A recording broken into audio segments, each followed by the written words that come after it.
بسم الله الرحمن الرحیم. نن زمونږ د هدایت النحو سبق نمبر 10 دی. نن به ان شاء الله مونږ وایو القسم الاول فی الاسم. د اسم اول قسم به وایو، په اسم کې به اول قسم وایو. د دې نه مخکې مونږ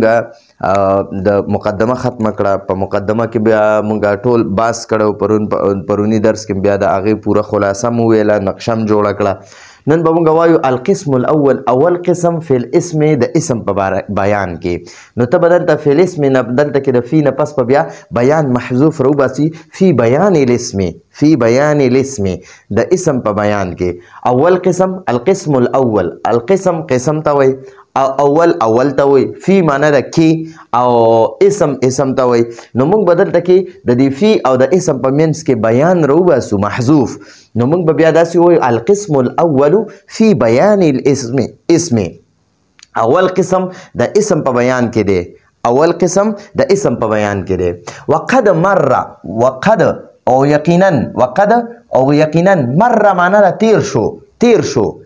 څه شی تیر شو؟ مر فعل ماضی ده، تعریف مضاف ته، ها ضمیر مضاف الیه، مضاف مضاف الیه د دې مر دپاره فاعل شو. نو تعریف د هغه تعریف تیر شو. د چا د ها ضمیر مرجع چې ده که نه، د دې ها ضمیر مرجع دا اسم دی، اسم. ٹھیک شو؟ د ها ضمیر مرجع دا اول قسم چې دی هغې کې دا کم اسم چې دی د اسم په بیان کې دا اول قسم دی. نو دغه وایي چې یاره د دې اسم تعریف تیر شو. دا تعریف هو معنی د اصل کې دی تعریف الاسم، د اسم تعریف، تعریف الاسم د اسم تعریف. نو دلته کې مخکې اسم تیر شو، نو عرب دا نه خوښوي چې یو اسم مخکې تیر شي او بار بار واپس حق لفظ لیکي، نو د هغې په ځای دی بیا ضمیر راوړي. نو وقد او یقینا مر تیر شو، تعریفه ای تعریف الاسم، د اسم تعریف، د هغه تعریف یعنی د اسم تعریف. د اسم تعریف څنګه تیر شو؟ مخکې مونږ په مقدمه کې وي چې حد الاسم کلمة تدل على معنى في نفسها غير مقترن بأحد الأزمنة الثلاثة أعني الماضي والحال والاستقبال كرجل وعلم. نو دا تعریف تیر شوی او کوشش وکړئ دا تعریفونه همدغه شان په یاد کړئ. نو د اسم تعریف خو تیر شو. اوس به دا اسم تقسیمئ چې د اسم بیا قسمونه دي، کم کم قسمونه دي، نو هغې باندې به اوس تقسیمئ. وقد او یقینا مر تیر شو، تعریفه ای تعریف الاسم، د اسم تعریف. نو ته به داسې وې چې د اسم تعریف تیر شو. مخکې مقدمه کې مونږ ووي وحد الفعل كلمة تدل على معنى في نفسها غير مقترن بأحد الأزمنة الثلاثة أعني الماضي والحال والاستقبال كرجل وعلم. دغه تعریف یې تیر شو. وقد مر او یقینا تیر شو، تعریفه د هغه تعریف. وهو د هو مرجع څوک دی؟ اسم دی. هو معنی څه ده؟ وهو معنی ده هغه اسم، هغه یعنی اسم. او اسم ینقسم تقسیمیږي، انقسم ینقسم معنی تقسیمیدل. ٹھیک شو؟ یو څیز په منځ نیم که داسې دی په دوه تقسیم کو. ٹھیک شو؟ یا 10 روپۍ دي، یو کس له ورکه، دوه بل له ورکه، دوه بل له ورکه، دوه بل له ورکه، دوه بل له ورکه، دا 10 روپۍ موږ په 15 تقسیم کړې. دغه شان اوس اسم تقسیمیږي، اسم تقسیمیږي. نو وایي وهو او اسم. هو معنی د هغه، خو دلته د هغه مرجع څوک دی؟ اسم دی. د هغه چې دی هو، د هو د اسم ته راجع دی. وهو او هغه یعنی دغه اسم ینقسم تقسیمیږي الی المعرب، الی المعرب. الی معنی دلته وکړه په مونږ خو دلته د الی معنی ده طرف ته، نو معرب طرف ته او مبني طرف ته تقسیمیږي. نو موږ به داسې ووایو، موږ چې عام خپله معاشره کې څنګه خبره کوو چې اسم په دوو تقسیمیږي، په معرب او په مبني. اسم په معرب او مبني تقسیمیږي، اسم په معرب او مبني تقسیمیږي. وهو او هغه یعنی دغه اسم ینقسم تقسیمیږي الی المعرب، په معرب او المبني او په مبني باندې. معرب څه ته وایي، مبني څه ته وایي، د خپل دغه را روان دي، د هر یو کس خپل تعریفونه را روان دي، خو زه به دلته کې لږ پوه کړم. نو ګورئ اسم چې دی، اسم د دوه قسمونه دي. دا اسم به یا معرب وي، معرب، او یا به دا مبني وي. معرب څه ته وایي؟ معرب معنی ده ځای ورکول،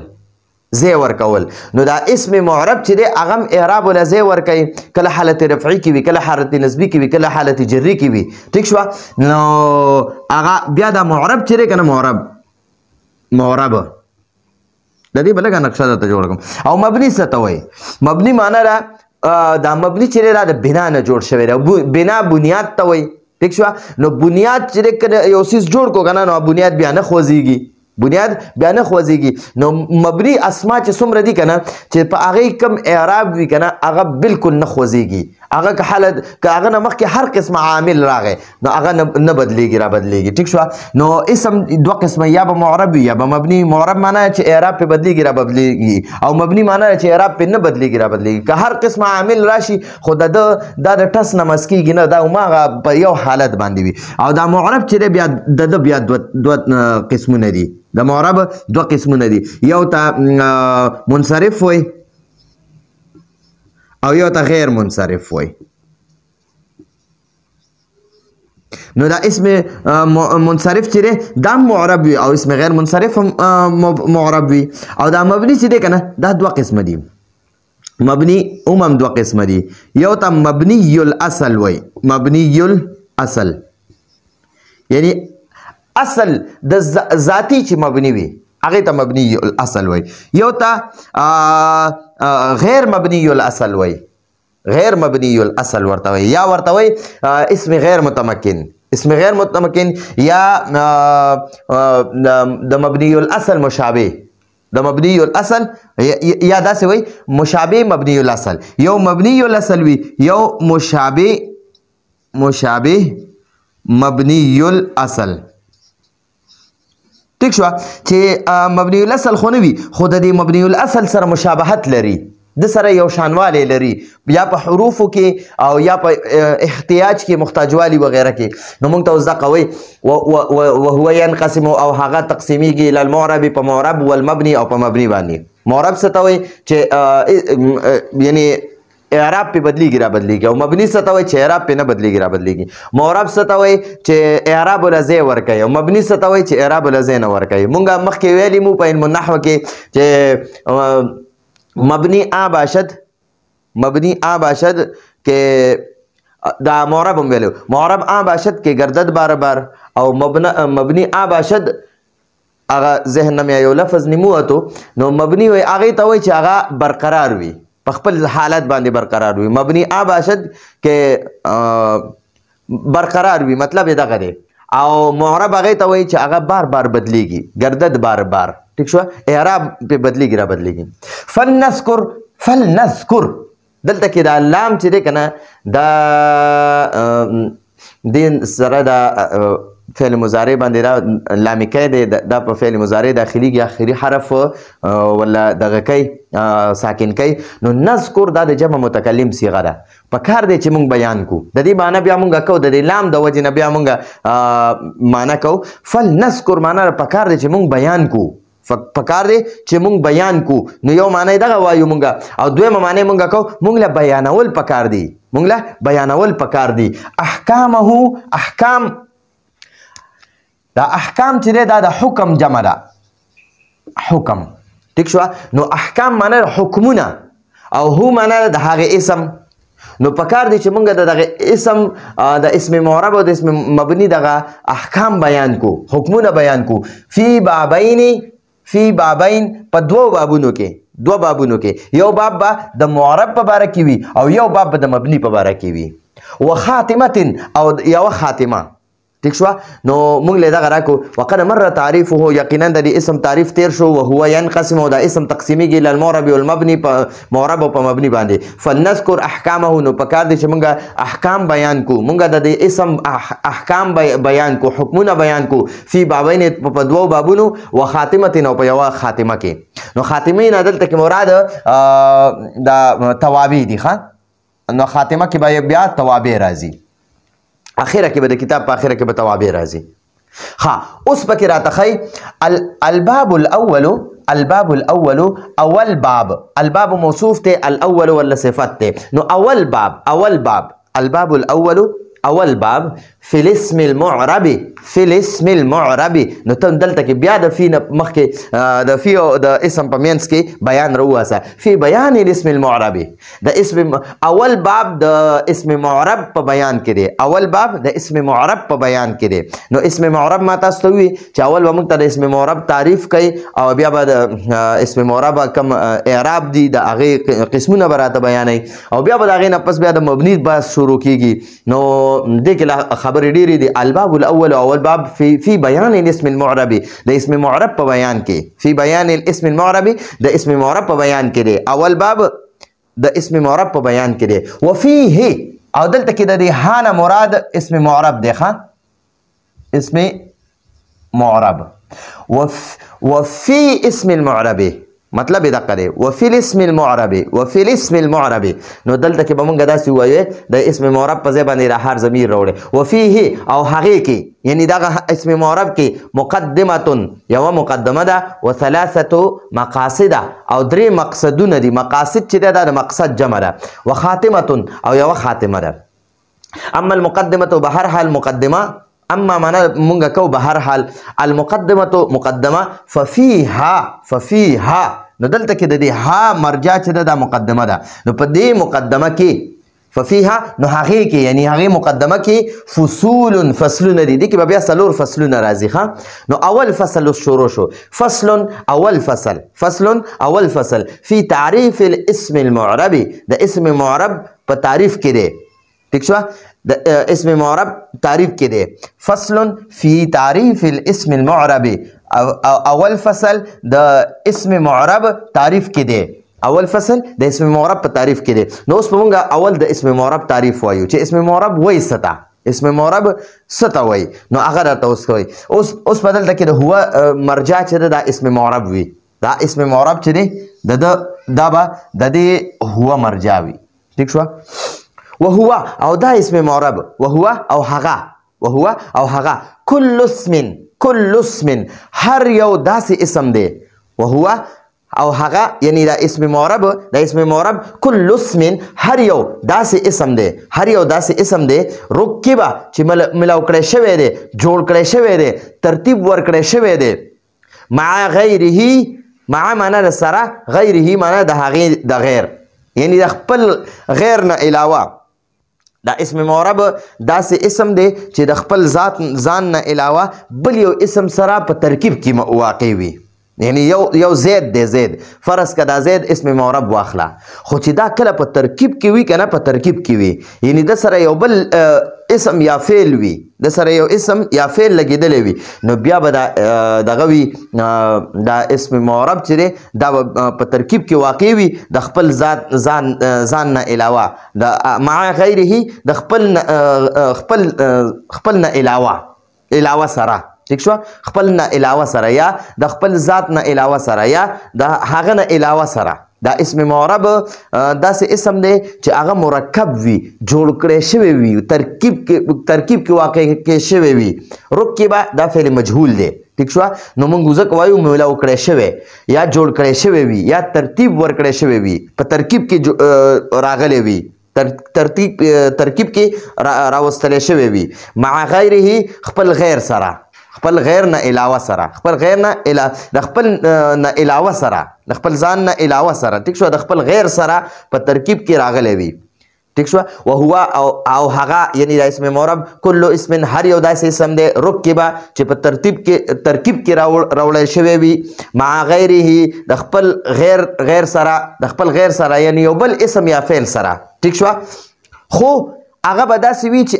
هغه به خپل عامل سره وي لکه ګوره غلام زیدین دا زیدین چې دی که نه زیدین د عامل چې دی عامل هغه دا غلام دی خو د غلام عامل اوس نشته د غلام عامل نشته نو اوس د دې غلام عامل مونږ راولو جاء نو جاء فعل دی دا عامل دی او دا غلام ولا مضاف دی او زیدین مضاف الیه مضاف الیه بیا د جاء لپاره فاعل شو او فاعل همیشه مرفوع وي دا ضمه وي په دې اخري حرف باندې ٹھیک شو نو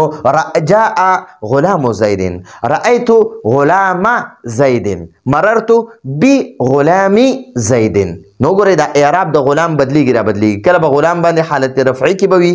کله به غلام حالت نسبی کې وي کله به غلام حالت جری کې وي خو دا زیدن چې غلام سره وي نو دا به همیشه مجرور وي ٹھیک شو نو وګورئ دلته دا په ترکیب کې واقع شو ٹھیک شو یا داسې ګورئ جاء زیدن جاء زیدن زید راغی نو ګورئ دا زید په ترکیب کې دی کنه چې کله په ترکیب کې وي نو دا زید چې کله په ترکیب کې وي کنه نو دا بیا مبني دی دا معرب دی معرب ټیک شو دا بیا معرب دی دلته اوس مخکې را روان دي نو اوس موږ ته وایي وهو کل اسم او هغه هر یو داسې اسم دی رکبه چې په ترکیب کې راوړلی شوی وي مع غیره د خپل غیر سره ولا يشبه او مشابه نوي یو شان نوي مبني الاصل مبني الاصل سره مبني الاصل سره مشابه نوي د مبني الاصل په شان نوي مبني الاصل سودي اعني مصنف رحمه الله وي اعني دا فعل دا دغه د فعل مضارع ده او واحد متکلم صيغه ده اعني معنی ز مراد اخلم یا زما مطلب ده زما مطلب ده زما مطلب ده یا زما مراد ده زما مراد حرف ده حرف والامر الحاضر او امر حاضر او والماضيه او فعل ماضي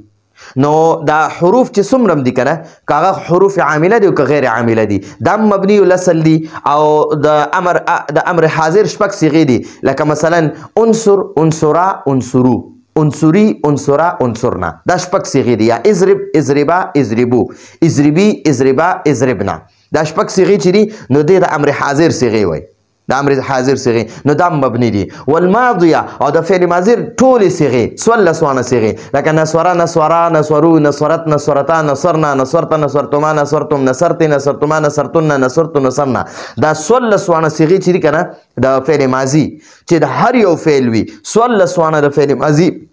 صيغې هغه مبني الاصل دي ٹھیک شو نو مبني الاصل درې دي تمام حروف امر حاضر معروف او فعل ماضي تمام حروف امر حاضر معروف شپږ صيغې او د ماضي ټولې صيغې سوال لسوانه صيغې تمام حروف که حروف عامله وي که غیر عامله وي دا مبني الاصل دي د امر شپږ صيغې د امر حاضر شپږ صيغې دي دا مبني الاصل دي او د فعل ماضي سور صيغې د هر یو فعل هغه مبني الاصل دي ٹھیک شو نو ولا يشبه او چې مشابه نوي یو شانتي نوي مبني الاصل د مبني الاصل اعني زما مطلب زما مراد د مبني الاصل نه زما مراد حرف ته امر الحاضر والامر الحاضر او امر حاضر معلوم دي والماضيه او فعل ماضي ټول صيغې دي نحو لك زيد دا زيد چې ده کنه زيد دا اوس ځان لري کنه نو چې دا کله ځان لوي کنه نو دا به مبني وي ٹھیک شو او چې کله دا ترکیب کې وي کنه په ترکیب کې وي د سره یا یو اسم وي یا یو فعل وي نو بیا به دا معرب وي ښه معرب نو اوس دلته کې دا زیدون چې ده کنه دا زیدون دا مبني نه دی دا فی قام هؤلاء قام هؤلاء کې هؤلاء نه قام زیدون کې دا زید اوس معرب دی زید معرب دی ځکه دا نه حرف دی نه امر حاضر معروف دی نه د فعل ماضي صيغه ده بلکې دا اسم دی او قام فعل ته مخکې موجود دی نو قام فعل شو او زید ولا فاعل شو نو دا قام عامل دا قام عامل دی او دا زید دا اسم معرب دی دا معمول دی نو په دې کې عمل کړی دی ٹھیک شو نو قام زید کې دا زید په ترکیب کې دی نو اوس مبني دی لا زید نه زید وحده یوازې زید هغه معرب نه دی یوازې زید معرب نه دی چې کله زید یوازې وي کنه نو دا به مبني وي لکه اوس وګورئ زه وایم جاء حامد ما حامد راغی نو ګورئ حامد اوس د عامل موجود دی نو کله د حامد عامل موجود وي کنه نو دا حامد به بیا معرب وي که دا جاءت لري کې صرف حامد کې کنه نو دا مبني دی صرف حامد دا مبني دی صرف محمود دا مبني دی صرف زید دا مبني دی صرف بکر دا مبني دی صرف محمود دا مبني دی نو ځان لته یو اسم وي او بل عامل ور سره نه وي نو دا اسمونه چې هر څومره راواخلي دا به مبني وي او که چرته د سره د فعل یو ولګو یا د ور سره یو اسم ولګول او زید قائم زید نائم زید مسلم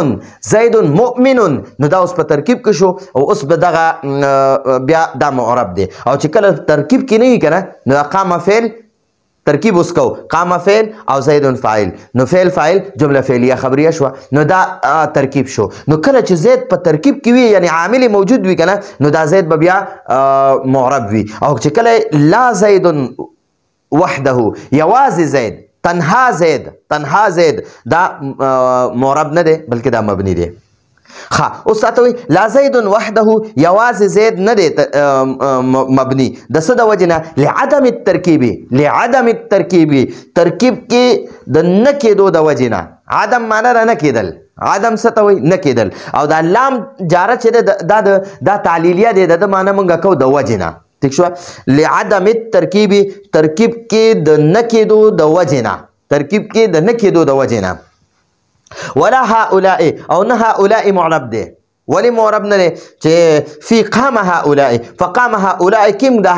هؤلاء مبنی دی دا معرب نه دی ولی مبنی دی لوجود الشبه لوجود لام جاره معنی ده د وجنه وجود معنی ده موجودیدل او شبه معنی ده مشابه یو شان نو د مونږ د دې معنی کو د مشابهت د وجه د موجودیدو د وجنه د مشابهت د موجودیدو د وجنه یا مونږ وایو د یو شانوالی د موجودیدو د وجنه چې د کې یو شانواله ده د سره د حرف سره یو شانواله ده ځکه د هؤلاء اسم اشاره ده هؤلاء اسم اشاره ده او اسم اشاره څنګه چې حرف د یو بل کلمې محتاج وي کنه نو اسم اشاره هم د مشار الیه محتاج وي چې کله د سره مشار الیه موجود نه وي اسم اشاره سره نو دا د حرف مشابه شو نو حرف ما تاسو وی حرف مبني الاصل له نو چې کم د مبني الاصل سره مشابه شي کنه د مبني الاصل په شانته شي کنه نو هغه بیا مبني وي ٹھیک شو نو هغه ته بیا یعنی ا بالحرف لوجود الشبه د مشابهت د موجودیدو د وجنه دا قام هؤلاء قام عامل موجود دی هو هؤلاء بیا مبني دی دا عامل نه دی دا معرب نه دی لکه قام زید کی زید معرب دی ذکر دا زید چې دا نه حرف سره مشابه دی نه امر حاضر سره مشابه دی نه مبني سره مشابه دی نو زید دا یو اسم دی خو چې په ترکیب کې راغی نو اوس دا اسم معرب دی قام هؤلاء كده قام هو عامل دی فعل دی ٹھیک شو او هؤلاء چې ده کنه هؤلاء نو دا مبني دی ځکه چې دا د حرف سره مشابه دی څنګه حرف د بل کلمې محتاج وي دغه شان د حروف دغه چې دی اسماء اشارات نو دا د بل حرف محتاج وي ٹھیک شو نو اسم اشاره چې څومره دي کړه قریب دي کړه بعید دي هذا هذان هؤلاء هذه هاتان هؤلاء دا قریب شوي نو دا درې د مذکر درې د مؤنث دا مبني الاصل د مبني الاصل مشابه دي نو دا مبني دي ٹھیک شو او د لری د پاره چوالي ذالک ذانک اولئک تلک تانک اولئک نو دا وګورئ دا درې د مذکر د بعید د پاره شوي او درې د مؤنث د بعید د پاره شوي نو دا د حرف مشابه دي او حرف مبني الاصل دی نو څوک چې د مبني الاصل مشابه وي نو هغه مبني وي ٹھیک شو نو دا قام هؤلاء کې دا هؤلاء مبني دي ځکه چې دا لوجود الشبه د مشابهت د موجودیدو د وجنه د مشابهت د مندلو د وجنه د یو شانوالی د مندلو د وجنه حروف سره ای بالحرف حرف سره د یو شانوالی حرف سره د مشابهت د وجنه هؤلاء دا مبني دي ويسمى او د دې اسم متمکن نوم کې خودل کېږي د دې اسم معرب نوم کې خودل کېږي متمکنا اسم متمکن د اسم معرب ته اسم متمکن هم وي اسم معرب ته اسم متمکن هم وي معرب څه ته وي زی ورکول والا نو دا اسم معرب چې دی دته اسم معرب ځکه وایي چې دا اعراب ولا زی ورکوي او متمکنا معنی دا زی ورکول جگه دی نه زی ورکول نو دا دته ځکه اسم متمکن هم وایي اسم معرب ته اسم متمکن هم وایي نو امید ده تاسو په دې باندې پوه شوي یو ځل مختصر دته وایم القسم الاول في بيان الاسم اول قسم د اسم په بیان کې دی وقد مر تعریفه او یقینا د تعریف تیر شوی د اسم تعریف تیر شوی وهو او دا اسم ينقسم تقسیمیږي الى المعرب والمبني په معرب او مبني باندې فلنذكر نو پکار دی چې موږ بیان کو یا موږ له بیانول پکار دی احکامه د اسم احکام حکمونه فی بابین په دوو بابونو کې یعنی یو باب د معرب په بیان کې وي یو د مبني په بیان کې وي وخاتمه او یو خاتمه کې نو خاتمه به توابع وي الباب الاول في بيان الاسم المعرب اول باب د اسم معرب په بیان کې دی وفيه او په دې اسم معرب کې مقدمه یو مقدمه ده وثلاثه مقاصد او درې مقاصد دي وخاتمه او یو خاتمه ده اما المقدمه بهرحال مقدمه چې ففيها نو په دې کې په دې مقدمه کې فصلونه دي درې فصلونه پکې راځي اول فصل شروع شو فصل اول فصل في تعريف الاسم المعرب د اسم معرب په تعریف کې دی اول فصل کې د اسم معرب تعریف بیانوي وهو كل اسم او هغه هر یو داسې اسم دی رکبه چې هغه ملو کړی شوی وي ترکیب کې واقع کړی شوی وي مع غیره خپل غیر سره ولا يشبه او مشابه نوي یو شان نوي مبني الاصل د مبني الاصل مشابه نوي اعني زما مطلب دار یا ز مراد اخلمه حرف زما مراد ته حرف والامر الحاضر او امر حاضر دی والماضي او فعل ماضي دی نحو لك زيد في قام زيد فقام زيد کې لا زيد وحده یواز زید معرب نه دی د څه د وجنه لعدم الترکیب د ترکیب کې د نه موجودېدو د وجنه یعنی په ترکیب کې نه کېدو د وجنه په ترکیب کې نه دی دا زید نو یوازې زید دی څه عامل ورسره نشته نو دا اوس مبني دی ولا هؤلاء او نه هؤلاء معرب دی في قام هؤلاء فقام هؤلاء کې فقام هؤلاء کوم د هؤلاء معرب نه دی ٹھیک شو عامل موجود دی خو د هؤلاء بیا معرب نه دی وجه څه ده لوجود الشبه د مشابهت د موجودېدو د وجنه یا د مشابهت د موندلو د وجنه چې دې کې مشابهت وموندلی شو حرف سره مشابهت دی حرف مبني الاصل دی ای بالحرف حرف سره ويسمى او د دې اسم معرب نوم کې ښودلی شوی کې ښودلی کېږي متمکن اسم متمکن د دې اسم معرب ته اسم متمکن هم وایي اسم معرب ته اسم متمکن هم وایي نو امید دی تاسو په دې باندې پوه شوئ د دې یو سکرین شاټ واخلئ ځان سره او یو ځل نیمې بیا واورئ نو امید دی چې تاسو په دې باندې ډېر ښه پوه شئ نو راتلونکي درس پر اجازه غواړو هذا هو المرهم والله اعلم بحقیقة الكلام